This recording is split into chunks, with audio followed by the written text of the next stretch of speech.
àwọn kọ́kọ́rọ́ tí o nílò fún ìrìn àjò ọdún 2025. Deuteronomy 28 orí kìíní orí 28 ẹsẹ̀ kìíní. Deuteronomy orí kejìdínlọ́gbọ̀n ẹsẹ̀ kìíní. Ó ní yóò sì ṣe bí ìwọ bá fara balẹ̀ gbọ́ ohùn Olúwa Ọlọ́run rẹ láti máa kíyèsí àti láti ṣe àṣẹ rẹ̀ gbogbo tí mo pa fún ọ. Ṣé fún abẹ́ tí mo pa fún ọ ní òní kò jẹ́ Olúwa Ọlọ́run yẹn yóò ṣe kéré yóò fi ọ̀gá jọ orílẹ̀-èdè ayé lọ. Nílà àwọn kọ́kọ́rọ́ tó nílò ní Olúwa kó lè gbé ọ̀gá lọ́dún tó ń bọ̀ yìí. Lákọ̀ọ́kọ́ mú gègé rẹ̀. Olúwa wípé ẹ wá mi sí kí ẹ sì mọ̀ mí sí. Ẹ mọ Ọlọ́run sí ní ọdún tó ń bọ̀ yìí o. Torí ọdún tó lágbára ni. Ìlú sọ ilé wọn ní ilẹ̀ Góṣẹ́nì. Ìwé òwe orí kẹta ẹsẹ̀ kẹfọ́. Dáníẹ́lì orí kọkànlá ẹsẹ̀ kejìlélọ́gbọ̀n. Ọ̀pọ̀ pọ̀ fún àwọn tí ó bá mọ Ọlọ́run lórúkọ Jésù èmi àti àwọn ẹni wọ́pọ̀ náà. Sàmì ló dára. Ẹ̀kọ́ Ọlọ́run nígbà tí ẹ̀yin lè wá. Báwo ènìyàn rẹ sọ̀rọ̀ nígbà tí wọ́n mọ Ọlọ́run sí? Báwo ọmọ rẹ sọ̀rọ̀ tí wọ́n máa ń jẹ́ ara wọn kúlẹ̀ fún òṣùwọ̀n ayé olúwa o? Nítorí pé Olúwa yóò ta ayé àwọn ènìyàn rẹ̀ kọjá. Lórúkọ Jésù ilẹ̀ Mósè ìdílé rẹ̀ yóò jẹ́ òun. Olúwa nípa ilé rẹ̀ ní ilẹ̀ Íjíbítì o. Ìdẹ̀ni wọn kì í lọ. Kọ́kọ́rọ́ kèmí. Olúwa ní ẹjọ́ olótìtọ́ ní gbogbo ọ̀nà. Má kọ ènìyàn jẹ́. Má kọ ènìyàn. Jẹ́ olótìtọ́ ní gbogbo ọ̀nà. Olúwa ní kí n sọ fún ọ̀nà ìpájà. Tí ọkọ rẹ̀ bá jẹ́ ẹni tí kò ṣe òtítọ́, ó ní yóò kàn ó lọ́dún tó ń bọ̀ yìí. Ó ní yóò kàn ó lọ́dún tó ń bọ̀. Ó ní kò tó nǹkan kò tó nǹkan. Ọmọ alágbẹ̀dẹ ò fi rí àdálò. Ó ní kó o bá ṣe bẹ́ẹ̀ lọ́dún tó ń bọ̀ yìí ló kàn ọ́. Jẹ́ olótìtọ́ ìwọ kan tó o bá sọ pé aya rẹ ò jẹ́ olótìtọ́ kò sì kàn ọ́. Ó ní yóò padà kàn ọ́ lọ́dún tó ń bọ̀ yìí o. Jẹ́ olótìtọ́ ìwé òwe orí kẹtàlélógún ẹsẹ̀ kẹtàlélógún. Ó ní o ra òtítọ́ má ṣe kà á. Wọ́n òtítọ́ jẹ́ olótìtọ́ àti akọ àtẹ̀gà.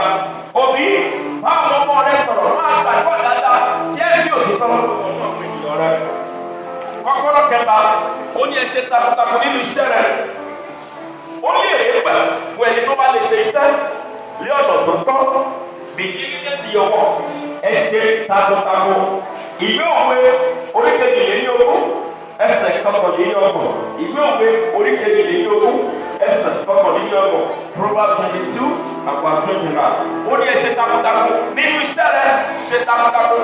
Tó bá jẹ́ pọ̀pọ́ọ̀fù ló ń tà tẹ́gbọ́n pọ̀ lórí pọ̀pọ́ọ̀fù. Tó bá yẹ kó o dé láago méje má dé láago mẹ́wàá o. Ọdún tó ń bọ̀ yìí Olúwa yóò gbé ọ̀gá lórúkọ Jésù. Mo bá jẹ́ olùṣọ́ àgùntàn jẹ́ kó mọ̀ kó olùṣọ́ àgùntàn ni ọ́. Ní gbogbo ọ̀nà rẹ jẹ́ olùṣọ́ àgùntàn rẹ. Má jẹ́ olùṣọ́ àgùntàn tó ń pa àgùntàn. Olúwa yóò ràn ọ́ lọ́wọ́. Kọ́kọ́rọ́ ìkẹrin ó ní jẹ́ ọlọ́gbọ́n wò. Ọlọ́gbọ́n ní ọ̀rọ̀ sísọ. Ó ní jẹ́ ọlọ́gbọ́n ní ìkòwò rẹ àti ìṣòro rẹ. Ó ní jẹ́ ẹni tó gbọ́n láti kó owó jọ. Nítorí wípé kíni ìgbà ọ̀dà kò tí ì tán nílẹ̀. Jẹ́ ọlọ́gbọ́n ìwé òwe ìwé orin Dáfídì orí kejì ẹsẹ̀ kẹwàá. Psalm chapter 2 and verse 10. Ó ní nísinsìnyí ẹ̀yọ́ba ẹ̀ṣẹ̀ kéde ẹ̀jẹ̀ ọlọ́gbọ́n. Ìwé òwe orí kẹrin ẹsẹ̀ kéde Proverbs chapter 4 and verse 7. Ìbéèrè wípé ó ní ọgbọ́n tó ṣe pàtàkì nínú wíwà rẹ̀ máa wá òye. Kọ́kọ́rọ́ ìkarùn-ún Proverbs chapter 4 verse 7. Kọ́kọ́rọ́ ìkarùn-ún. Ẹ̀yin ènìyàn Ọlọ́run, ìtọ́ Ọlọ́run tó kù wọ̀ ní ọdún tó ń bọ̀ yóò fún ọ ní èrè tí o kò lérò. Fún Ọlọ́run tó kù ní ọdún tó ń bọ̀ yìí. Fún Ọlọ́run tó kù. Má wà nínú àwọn tí ó ń fìkọ́lẹ̀ fún Ọlọ́run, ó ń fìkọ́lẹ̀ fún ara wọn. Èyí kọ́ pàtó wọ̀ ní fún Ọlọ́run. Má ní èrò rẹ̀. Òkòwò tí Ọlọ́run bá fi lẹ̀ fún ní ìkáwọ́ rẹ̀ láti fi fún ìfòlùwà. Fún Ọlọ́run tó kù. Ìlú òwe orí ìkẹta ẹsẹ̀ kẹsàn-án sí ìkẹwàá. Ó ní nígbà tí o bá ṣe èyí, ó lè ní yóò fi àká rẹ̀. Ìrànlọ́wọ́ rẹ̀ yóò sì pọ̀ sí. Mo gbàdúrà fún ènìyàn kan bí àmì rẹ̀ kó gbé mẹ́ta. Ìrànlọ́wọ́ mẹ́ta lórí tẹ́lẹ̀ yóò padà ní mẹ́jọ. Kọ́kọ́rọ́ ìkẹfà fún ọdún 2025 èrè òrẹ́ nínú rẹ̀.